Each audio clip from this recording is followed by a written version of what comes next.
waxay jacayl wadaag ahaayeen muddo 6 sannadood ah, laakiin wax walba siday u qorsheeyeen amba sidai u filayeen uma aysan dhicin ee waxay ku soo dhammaadeen sida tan.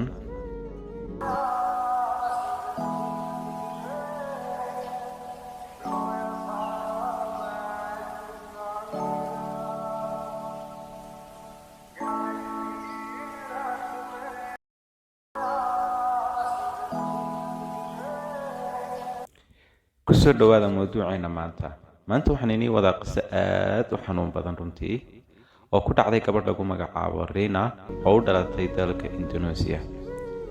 haddaba gabadhani waxay lahayd saaxiib muddona ay saaxiib ahaayeen. saaxiibtinimadii badnaa ay ku wada jireen waxay isku bedeshay jacayl, oo runtii saaxiibtinimada haddii raagto waxay noqotaa jacayl. way iscalmadeen, way iscaashaqeen, way isjeclaadeen. haddaba jacaylka iyo naxariista iyo farxaddaas iyo quruxdaas waxay ku noolaayeen muddo in ka badan 6 sannadood ayay jacayl wadaag oo dadka iska ilaashanayeen oo xidhiidh qurux badan oo ay rabeen inuu midho dhalo ay sameeyeen. laakiin nasiib darro waxaa dhacday arrin ayna labadoodiiba aan filayn oo waxaa kala geeyey wixii loo yaqaanay calaf. runtii calaf ayaan isku ogolaan.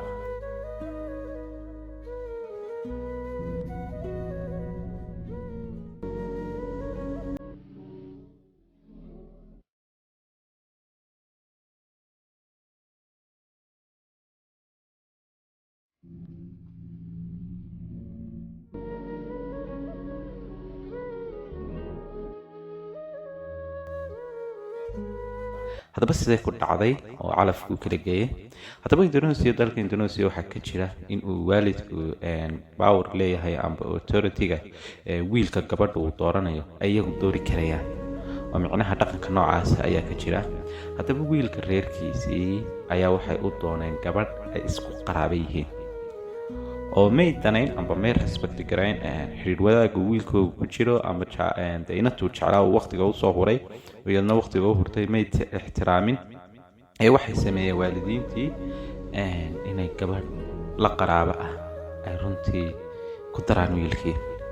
haddaba inantii iyo inankii oohin baa ka soo hadhay iyo niyadjab iyo dee waxayna ka qaban kareen iyo awood fuushay iyo dhaqan dee soo jireenoo dee ku habsaday jacaylkoogii. haddana saasay tahay waxaa dhacay wiilka arooskiisii baa dhacay oo waxba laiskugu yimid inuu wiilkii gabadh kale caawa la aqalgalo. runtii way adkaysan kari weyday gabadhii. waxay istiri bal habeenkii ugu dambeeyey uun u tag oo laabta soo geli oo arooskiisa tag. arooskiisii bay isku soo dhibtay, wayna timi. runtii jawi macaan bay sidii hore ku biloomay. way u tagtay sawiraan bay la yarga gashay, laabteed ku qabatay, way sii macasalaameysay. inantii cusbeyd bay sii macasalaameysay. haddana waxay ku soo noqotay goobtii ay fadhiday bay ku soo noqotay oo goobtii kuraasidii martida ay fadhiisatay. waxay istaagi weyday haddaba ilin. ilinta marka aad iska keenaysana waa marna automaticada usoo daadata. inin bay xajisan kari weyday, way qarsan kari weyday, oohin bay ku dhufatay. runtii ay adkaysan kari weyday waayo qofkay nolosha islahayd kanaad guursanaysaa, kana farxadaadii, kana mustaqbalkaa ka dhex arkaysaa, oo gabadh kale wixii rajo lahayd ee gabadh kale la wareegayso ayay runtii la adkaysan weyday. oohin bay qabsatay. dadkii meesha fadhiyay waxay isku wada bedeleen murugo. xataa inankii laftiisii baa yimid oo runtii adkaysan kari waayay calool xumo, oo wuxuu yimid gabadhii laabtuna geliyey, waa inantiibu ka biyey, wuu la ooyey. goobtii adu farxadda ahayd runtii waxay isku bedeshay goob aad looga ooynayo oo bismillah oohin badan ka jirto. haddaba waxay isweydiinaysaa su-aal ah maadaama meeshii waalidiintii gabadha iyo waalidiintii wiilkuba ay meesha arkayaan inay gabadhan ay isjecel yihiin, maa loo daayo waalidiinta tanaasulaan. mee dhaqan baa ka jira kale oo runtii ceeb ku ah in gabadha laga guursaday reerka gabadha lasoo furo ceebka ah oo aad looga yaqiiqsoodo. inaga soomaalideena waxaan idhahnaa ifurma feer baa jabay, waxyaaba noocaas aynu kaableenu inta badan adeegsadaan, laakiin iyaga halkaas waa ka ceeb furinku. saas tilaajigeed baan usoo furi kareen inantan oo inantan u jecel u guursanayn.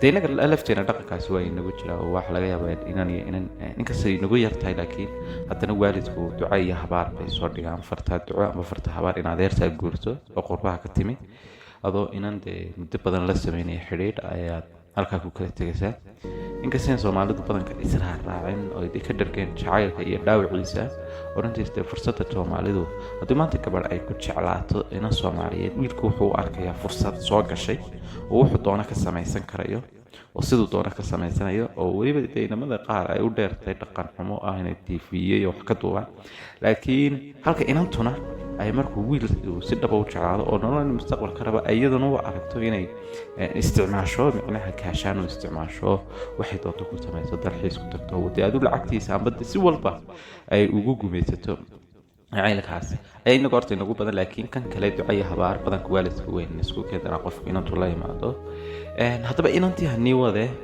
raana inantii waxa la geeyay calaa kulli xaal inantii way isku dhufatay amba way waalatay oo macnaha waalidna lagu tilmaami karo dharka may dhigin laakiinse way khafiiftay oo waxay lagu hayaa dhakhtar oo lagu daryeelaa arinta sababtana waa jacaylkaas dartiis runtii baalku aad buu culus yahay qofkii uu helo runtii heerka uu gaarsiiyo heerka si daran uu gaarsiiyaa ودي واحد هذا أضاق ويا رنتي جعيلك وأنا واحد وقرح بدل ما نقف وحلا رنتي أدون كنا عكسوا كردية أولاد أين أنكو شغالة هين معناها عكوا أولاد وان بوني أولاد قالي رنتي أيكسوا كردية تنيدا موضوعنا ما أنت واحد دو ذاك قصة غير موضوعنا ما أنت تسوق كوبية هاي وقت يدخل بحسيات بعض ما سنت هاي هذا ذاقنا أو تحكم معها و كما أصنتهاي وبالله التوفيق والسلام عليكم ورحمة الله تعالى